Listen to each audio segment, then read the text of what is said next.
No intro in this. We're just going to jump in. Jump in. What's up, brother? How are you, man? Good to see you, man. Good to see you, too. I appreciate you coming on the show. I was doing some research on you last night. Uh-oh. Now, you got to correct me if I'm wrong. Stop me, back up, or whatever. Wallace Community College out of high school. 79 and 80. 79 and 80. Did very well there. Okay.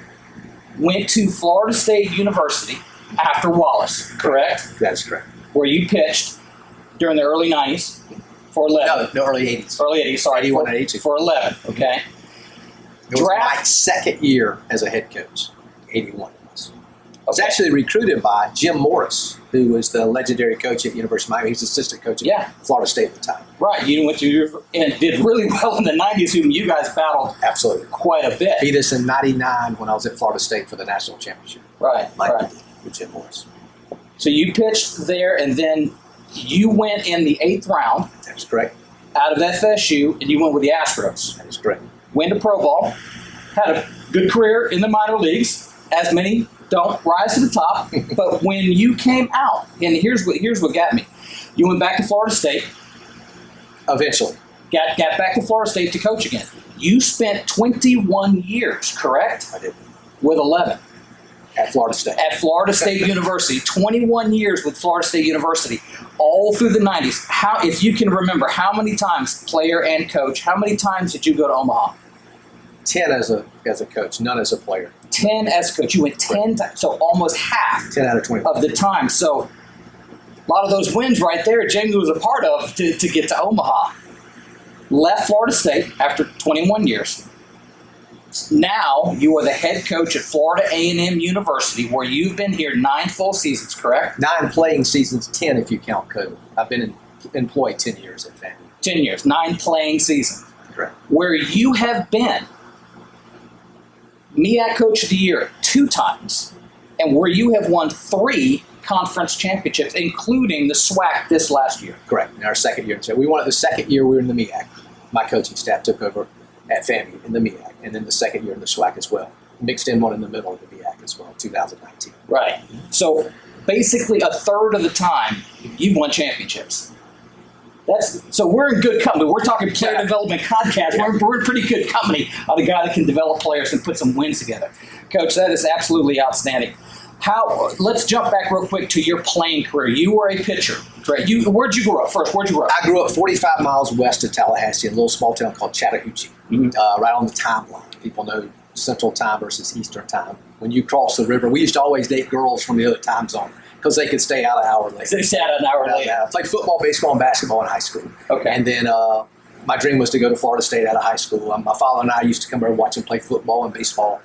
And always dreamed that I would one day play baseball at Florida State. Actually, we used to come to football games, and I sit there, and back then it was the dog days, I guess, of Florida State football before the Bowden era, Bill Peterson days, when they were not very good. And my father and I paid very little, sit in the end zone, and by halftime we'd sit in the 50-yard line of the football games in front of the FSU cheerleaders. And I'd sit there starry-eyed, and my goal coming out of high school or going into high school was to play baseball at Florida State and marry an FSU cheerleader. And fortunately, I was able to do both. Kind of did both of those, didn't you? I did. That's outstanding. 3-sport athlete. Right. Baseball was your best. Yes. You were a left-handed pitcher, right? Now, I heard rumors you threw pretty hard. I threw hard, yeah. I mean, I was drafted in the 8th round as a closer in professional baseball eventually. Very wild in high school. Played football and basketball as well. So played outfield as well. I actually went to junior college as a 2-way player. Center fielder, leadoff hitter. Right. Could run a little bit back in the day.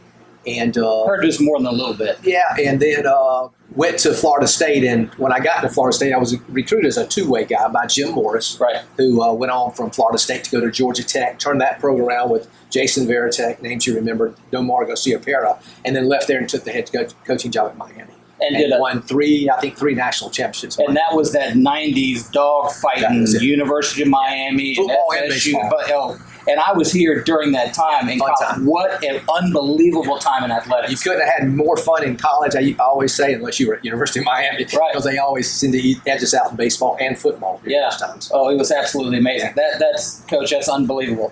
So, fast guy came in, converted, settled in as a pitcher. Yeah, when you get there and you have the Golden Spikes Award winner and Mike Fuentes, Yep. in the first year they had, 1981, first year they had the Golden Spikes, had Jeff Ledbetter, who ended up hitting 42 home runs the next year, and had a guy named, it was Carl Yastrzemski's son, Mike Yastrzemski, playing left. Yeah. You figure out in a hurry you need to be a pitcher. Yeah, So, it's pretty loaded outfield. you find for out what the guys. needs are and you go for it, and that's what I did.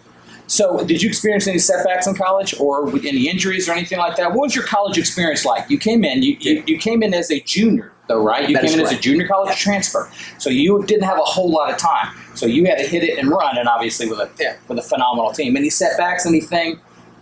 No, and I always tell the story too. My first year there, I thought I had a pretty good fall, and I did. Again, I played a little outfield, and I used to come in games as it eventually played itself out. I'd come in and pitch in the seventh inning, get a left-hander or two out, then go to the outfield, then come back in the ninth in days when you used to do that. Now everybody's got their set roles, but did play some defensive replacement outfield as well. My first, it's a great story for people out there that have to go through adversity. Really, the only setback I had was had a pretty good fall and got into the spring. In the first 2 weeks of the season, I hadn't even got a scare. Baseball scare means your name's not even called to get loose in the bullpen. Yeah. And when I finally did get my opportunity, went in and saw the coach at the time and said, "Look, just don't forget me. I'm ready." And and I tell our guys all the time when I'm coaching them, don't sit back and complain about not getting to do this. When you do get to do this, just make sure you're ready. And that's something I did. I mean, I came in with the bases loaded and struck out the side in my first appearances, which was 2.5 weeks into the season. And from there, I went on and set a record for appearances my first season at Florida State, which I think at the time was 29. And then I broke it again my second year at 31 appearances. That's for a while I was, in the world record books, but now with the specialty of pitchers then it's been broken several times since then. I don't know where I stand in terms of the record books there. Right, but that's a great point. We always kind of want to talk about this, and I'd like to lead with this when we're talking about the interviewee's career. And everybody gets some setbacks, and they're not always injuries. Yeah. Many, many, many times that setback can be, well, you haven't been here yet. You had a good fall and that kind of thing. So you didn't cause a fuss. No. You were biding your time. No. You were observing it and just. Well, the reason why I didn't cause a fuss is because I was right where I wanted to be. Okay. I told you my goals, and I'd already met my future wife, my cheerleader at Florida State at the time, so it's pretty much right where I wanted to be. Yeah. So I was going to make the most of it. And I think that's what happens too many times in the day of the transfer portal, which really helps us. It helps a lot of programs. It can hurt us as well. But we seem to get more kids in than we lose kids going to other programs. Go where you want to go. And when you're there, make the most of it. Don't worry about, is this the right decision or the wrong decision? Make it be, it's your decision. Make the most out of it. Right. And again, my wife had a lot to do with that. I was happy. Sure. And I wasn't going anywhere. But, you're going to face adversity. Not everybody's going to give you the opportunity you think you deserve. But your job as a player is not to worry about when you're going to get the opportunity. Right. Your job as a player is when I get the opportunity, here's what I'm going to do with it. Right. And I can tell stories of players throughout my career, Florida State and FAMU, that were in the same boat. They weren't either looked at as being very good, or they just hadn't had their opportunity. But when they got it, they made the most out of it. And, they went on to have good careers in college baseball. So that high state of readiness. Absolutely. That is what you're here for. Do your job. Now, when you go from it, and we talk to our guys about controllables. So you got to control the controllables. Exactly. Yeah. I bet you say that a lot. Yeah. That's a Jamieism. Yeah. So there's a big difference, and our players that we talk to, and okay, I want to play in college. Okay, all right. Now it's different, and a lot. And I talk a lot about in high school it's a sport. Okay.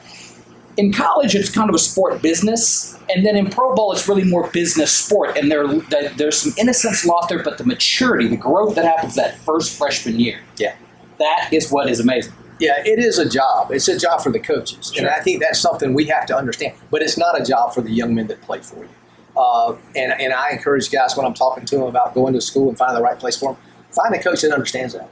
Yeah. Find a coach that understands that. Here is a little different than it is at Florida State, or it was at Florida State. The majority of my players aren't going to get that chance to play professional baseball. We've got 2 this year I think will have a chance to play, even though there's only 20 rounds in the Major League Draft this year. But, go to school to get an education, to secure your future. That's why everybody goes to school. If you can do that through baseball, fine. And the avenue for that is certainly a lot greater at bigger schools. At our school, we're going to get a degree. You're going to if you come to FAMU, you're going to go to class because your parents have entrusted me to make sure that happens. So I tell my guys, you're going to go to class, you're going to do what you're supposed to do, you're going to conduct yourself the right way off and on the field. And if pro ball happens to happen, then that's good. That's deserved. That's great. That's extra. All right, so you touched on three things here. Playing, social, on and off the field, and you're going to class. First and foremost, you're going to go get an education. You got to qualify to school, and you got to go to class. That's, back when, your day and my day, that was loosely policed, shall we say loosely policed? But now it is pretty serious, and you said something that's really great. The parents have entrusted you. Yeah. You're a parent. You have kids. Three of them, right? You're entrusting somebody with the safety and well-being of your young man or young daughter, or, whoever that might be. That is, and I've known you for a long time, and that is something I know that you take very seriously because that has to be taken seriously. It's important. You mentioned I have three kids. My oldest is a pharmacist, got his doctorate in pharmacy from FAMU, by the way. He went and got his undergrad at Florida State and got his doctorate in pharmacy from FAMU. My daughter, my middle child, is she's a nurse. She's actually married to a PA, so she stays home and raises our two grandkids. The boys have not given me grandkids as of yet, but she has, 4 and 2-year-old. And then my youngest son is a physician's assistant. So all three of my kids, as well as my wife, who is now an RN, are in the medical profession. So education is very important to my family. Well, and you as well. You have postgraduate work as well. I do have my master's in education. They tease me all the time about being the only one in the family that doesn't have a medical background, but I get back at them because I'm the only one in the family that doesn't have to punch a clock for a living. Right, exactly right. It's a little different. Doing what you love. Absolutely. So, kids want to play in college. What does it take? Do we start everybody off with this question, give you a little bit of time, kind of tee up, let you think a little bit. What does it take to play? Because they'll all say the same thing, and the guys that come to me and we work with, I want to play in college. Okay. Yeah. This is a chance for Jamie to tell them, what does it take to play in college? You can't. It's like teaching hitting or teaching pitching. You can't address that with everybody the same way. First of all, go to the school that you want to go to. Don't go to the baseball program that you want to go to because, again, there's no assurances the baseball side of things are going to work out. Mentioning what I said, I went to Florida State. That's where I always wanted to go. Right. I had opportunities to go other places, but that's where I always wanted to go coming out of high school. Had to take the junior college route to get there. Mm-hmm. So you have to understand realistically what your talent level is, what where your ceiling is at the time, because that ceiling can easily change. Just be realistic about go to a place you can play. Yeah. Because you're only going to get good enough to play professional baseball if you're playing in college. There's just so many different things, man. Just play the game to enjoy playing the game. I tell the story, and I guess it's okay to tell stories, but encourage. I was back in the Florida State days, and I was on the road recruiting. I'd been on the road for several weeks. As a coach. Been on the road for several weeks. And I tell this story, by the way, at every camp that I run, every time I get a chance to speak, because it's so relevant to how kids should approach how they play the game of baseball. Tired, had been on the road for 2 weeks. I finally got home. When I got home, I found I needed to go on the other side of Atlanta to see a kid play because my kids were younger at the time. I wanted to get back, so I drove instead of flew, so I could drive back after the game. The game was started at 6 o'clock. It was over with at 8 o'clock. And I had a kid that I was supposed to see that's supposed to really be able to run. And his wheels were his his legs were his number one asset. I got there early and had his shirt tail out, hat on backwards, and as I always say, you only have one chance to make a first impression. His wasn't real good. And then his first at-bat, he hit a ground ball to shortstop. Left-handed hitter, had my clock out, perfect for me, because I was able to get a time, see what kind of game speed he had running from out of the box to first base. Apparently it wasn't perfect for him because he was upset with his at-bat. And got about halfway to first base, slowed down, never got to first base, threw his bat when he's coming out of the box, just showed really signs of frustration. Always ask the campers, always ask the people that I'm speaking to, you know what that young man did his second at-bat? The answer is, neither do I. Because I was back in my truck, headed home to see my kids and find players that wanted to play the game the right way. Yeah. It is very important that you play the game the right way. Today especially, because there are a lot of scouts out there, recruiters out there, and there are no secrets anymore. There were secrets back in the early 90s when I was doing the recruiting. There weren't as many professional teams out. There weren't as many college coaches. Recruiting was just kind of getting cranked up a little bit. There's no secrets now. Somebody's going to see you. I tell my kids, play the game every day, just like somebody paid to see you play. And when somebody does pay to come see you play, you don't have to worry about how you play the game. Right. Because you don't know. Contrasting story. No. 2 years ago, our center fielder this year, our leadoff hitter, a guy named Ty Jackson, plays the game. Beautiful kid, one of my favorite players ever. I went to see him play, and I didn't know the coach that coached his team. I did know the opposing coach. And I went and asked the opposing coach, tell me what you think about this guy, Ty Jackson, on the other team. He said, I hate that guy. I'm like, really? He said, yeah, sign him. And to me, I thought that was the ultimate compliment. The dude hated playing against Ty Jackson. Right. Everybody hates him except he's on your team because he plays the game with such passion. That same guy, I watched him play. I had my clock out, same thing. He hits a ground ball to the pitcher, runs a sub-4 to first base, first time up. Thinking frustration, he wouldn't have done that. Next time up, hits another ground ball to the pitcher, runs a sub-4 to first base again. Third time up, what do you think he did? Ground ball to the pitcher. What did I do? Clocked it and was so excited because he had ran a sub-4 3 times on balls that most guys would have given up and not even run the ball out. Played the game the right way. Couldn't wait to sign it. Couldn't wait to sign him. The guy ended up helping us win a SWAC championship this year. Leadoff hitter, led our team in batting average at 273 and on base percentage at right at 490, I think it was. Right. That's how you play the game. Not like the kid on the other side of Atlanta who didn't care. He was worried more about his feelings rather than playing the game the right way. And then wanted to play the game right. The main thing about that is both are infectious. Completely infectious. You get a guy that don't play the game the right way, and it's gonna feed off on the other, especially if he's one of your better players. Yep. And obviously he was, or I wouldn't have been there to see him. And then again, I attribute a lot of what we did this season to Ty Jackson. Down the stretch, the last 3 series, the last 9 games of the season, we were 3-6. Ty Jackson, our leadoff hitter, had a pulled hammy. We sat him for the last 3 weekends of the season. Got back in the tournament, got ready to go, and we were able to win the SWAC tournament. It is unbelievable when you've got those guys that play with a passion. They're infectious. It is, and they have that gear, which they don't downshift from. Yeah. That's the gear they play, and everybody plays to their... He's not capable of downshifting, as you said. Right. That's the way he practices, and that's the way he plays. And why not? As I tell guys all the day, you don't have to practice. You don't have to play. You get to. Yeah. Why not enjoy that?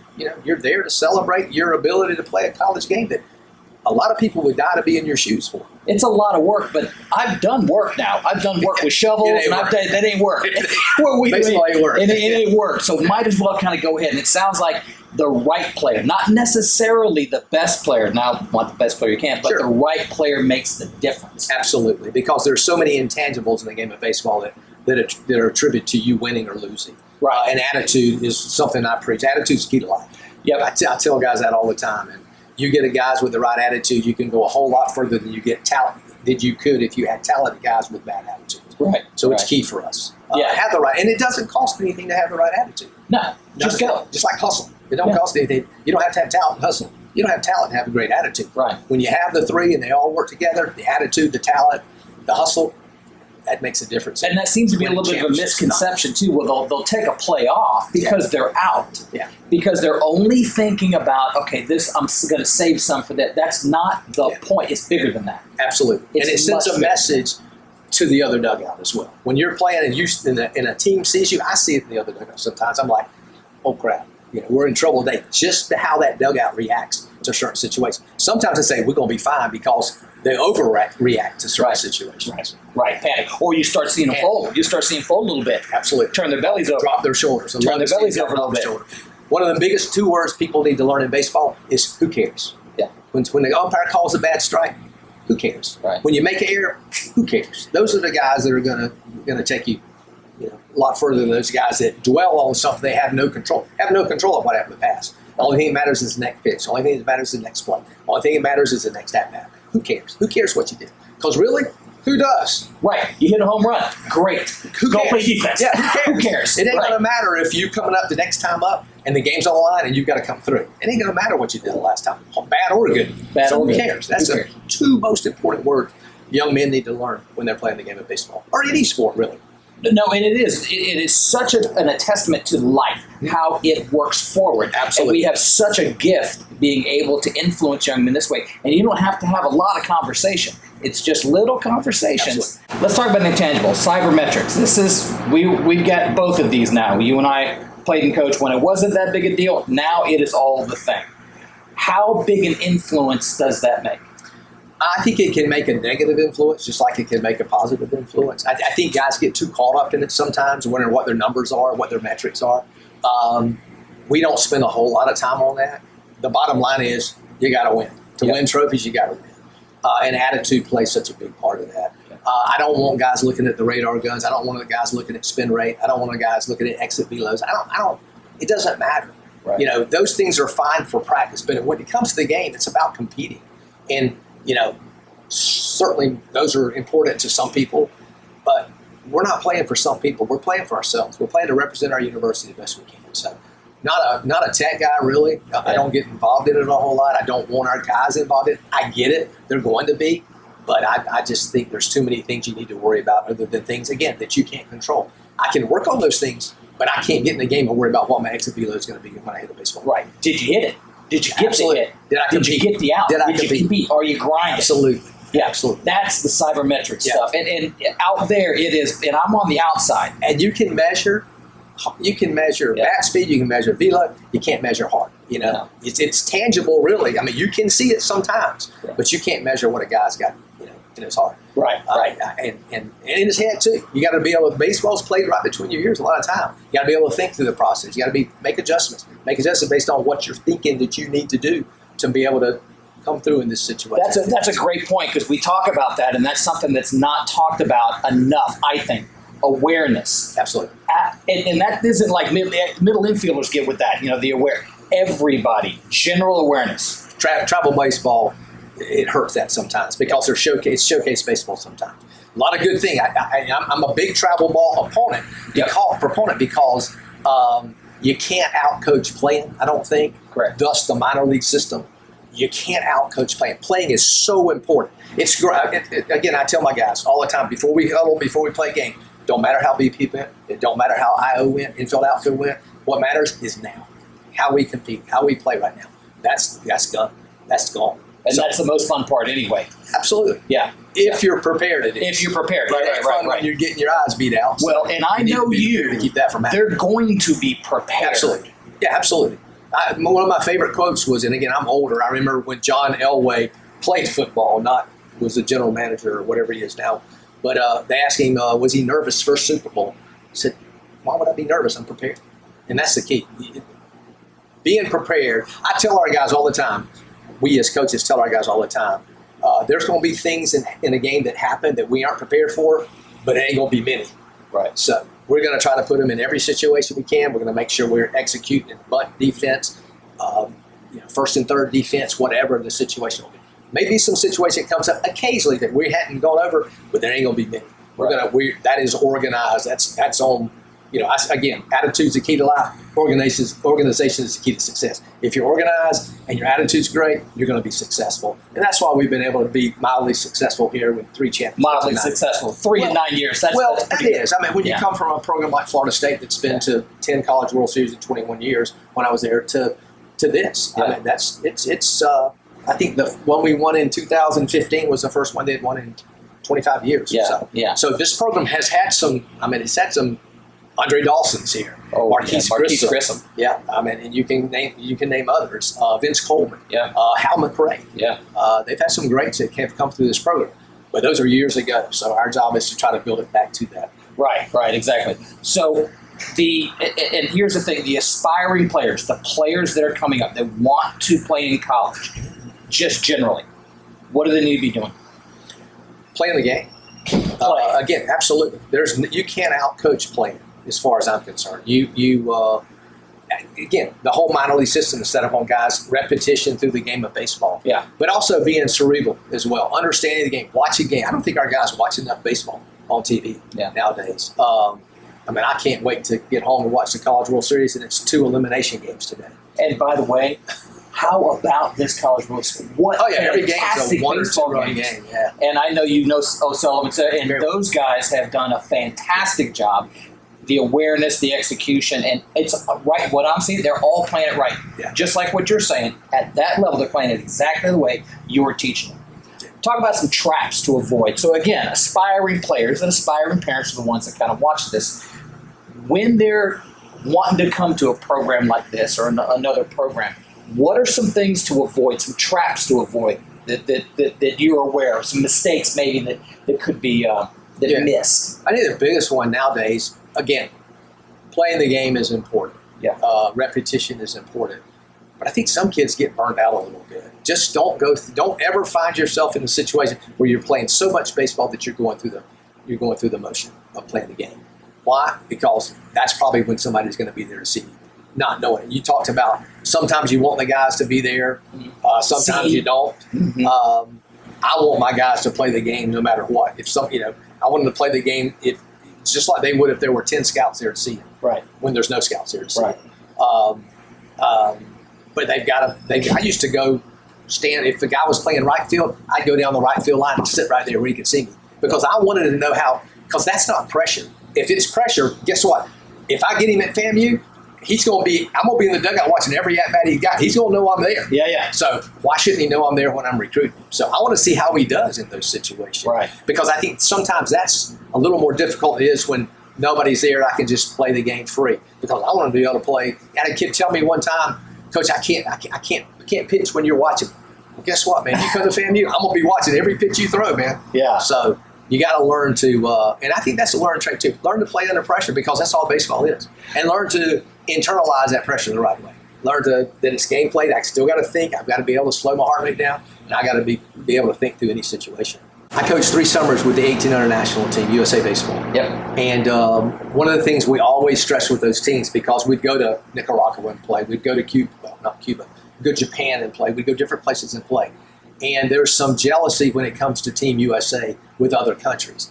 And it seemed invariably every year they would try to throw a wrench in our rhythm, something that disrupts our plan. So we came up with the kind of saying, just be comfortable being uncomfortable. Because we're liable to get to a game, at noon for a 2 o'clock game. Oh, we didn't hear. We moved the game up to 12:30. We're playing in 30 minutes. Let's go.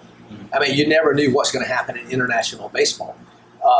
But our kids, we adapted the saying, get comfortable being uncomfortable. Yeah. And that's sometimes kids are a little too comfortable in the game of baseball.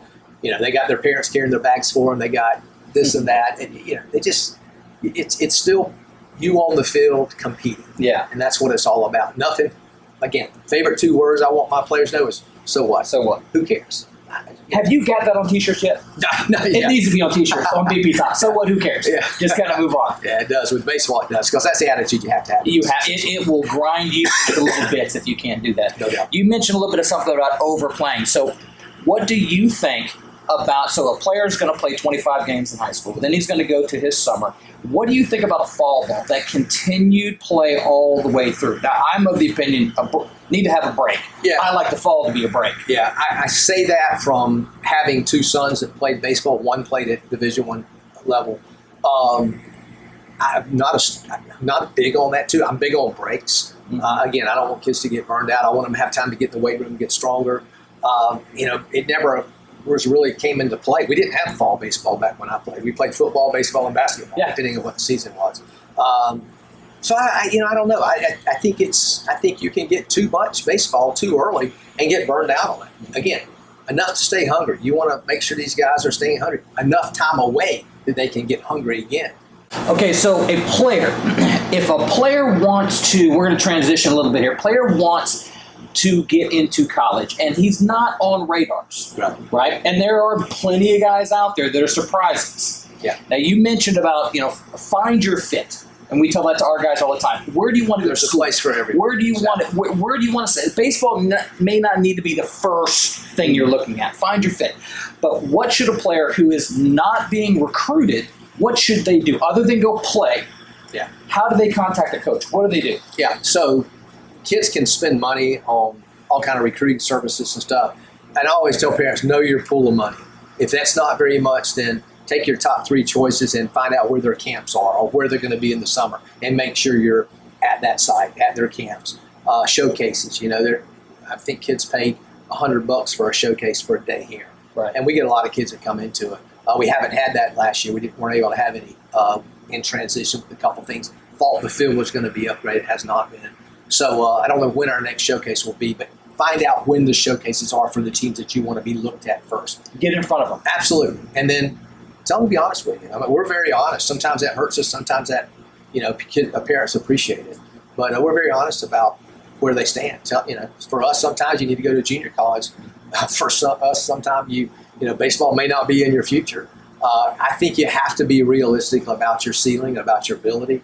A little unrealistic, maybe I was wanting to go to Florida State out of high school, but you got to be realistic. And then set your goals, man, whatever they are. I'm going to be seen by FAMU. I'm going to go to, where are you going to be this summer? Right. I'm going to be at the MVP in Atlanta. I'm going to be at this. Know what, email them, send them an email. Don't send them an email unless you know who you're talking to and you mention the coach by name and you mention the school, because I get hundreds of emails a week, and I don't look at one that says, "Dear Coach, I'm interested in your school. I would rather say Coach Shouppe. FAMU is of interest to me."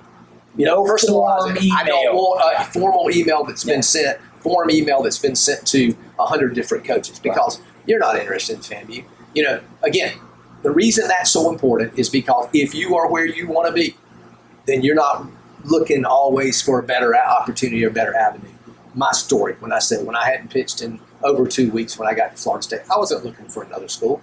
Florida State was where I wanted to go. Yeah. It was going to be the right decision because I was going to make it the right decision. Nowadays, that's hard to do with so many transfer portals, so many other things that distract from baseball and distract from the college experience, unfortunately. But yeah, I want to see kids before they commit to them coming here. And it's big for me. Even when I was at Florida State, did the recruiting there. I want kids that want to be here. Yeah. I don't want kids that just say, I'm interested in you and this school, and whoever makes me the best offer, that's where I'm going. Right. I want a kid that wants to play for us, because again, when it comes to time where he's got to make some hard decisions, things aren't going right, and things aren't always going to go right no matter where you're at. No matter who you are, no matter where you're at, no matter how good you are. There are going to be times of adversity no matter where you go. If you're truly where you want to be, you'll stick through it. You'll ride that wave out and get back on the ground that you want. Then it's about more than just baseball. It's about the entire experience. And so many times, then you had a great college experience, and so many players don't have a great college experience. You got to go where you're gonna. If you blow a knee, holy smokes, you're not that guy anymore. Well, you're just not that guy. Get your degree from there. You're right. There's a lot of places that they can kind of go. What's it like to be a Rattler? What's it like to come here? How cool is that? This has been a good 10 years for me. I've enjoyed it here. The FAMU community has welcomed me. We've been able to do some cool things on the field. Won 3 championships in 9 years. Played in Fenway Park. We played. That was in 2015, I believe it was. Every season for the last 3 years, we played in the Braves AAA stadium. Just really done some cool things. Yeah. Traveled to some neat places and played some good baseball. Every season we play. This year, our strength of schedule out of conference was 3rd toughest in the college baseball.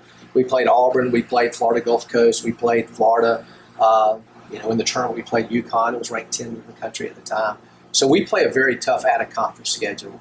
I'm just happy to be here and blessed to be here. I hope to end my career here. Yeah. This is I'm 62 years old now. This is my 31st season of college Division I baseball, and I'd like to coach 4 or 5 more and turn it over to somebody else. That's great. Couldn't be in better hands, Coach. Yeah, I appreciate it.